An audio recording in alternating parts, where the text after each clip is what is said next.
বন্ধুরা, শুধু ফল খাওয়াই দেখলেন, ফল খাওয়ার আগে যে কি পরিশ্রম করতে হয় সেটা তো আর দেখেন নাই। এই যে দেখেন, সকাল সকাল আমরা এই যে ডাম রেডি করছি।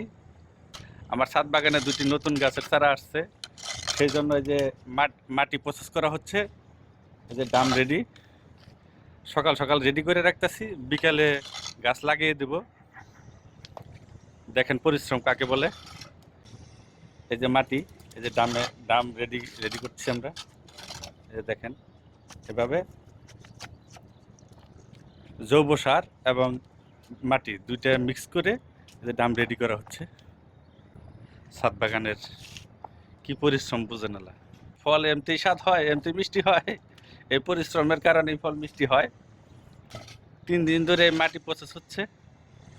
মাটি এনে প্রথমে ছাদে মেলে দিয়ে শুকানো হচ্ছে। সব একদম দেখেন পাউডারের মতন করা হয়েছে।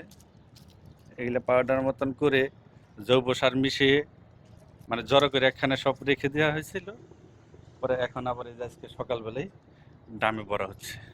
এই যে হাফ ডাম।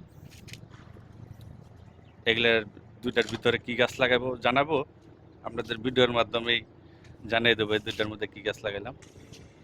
নার্সারি থেকে দুইটা গাছ আনছি, তো এই জন্য এই দুইটা রেডি করলাম। ঠিক আছে বন্ধুরা, ভিডিওটি দেখার জন্য আপনাদের অসংখ্য ধন্যবাদ। সবাই লাইক কমেন্ট শেয়ার করে পাশে থাকবেন। আল্লাহ হাফেজ।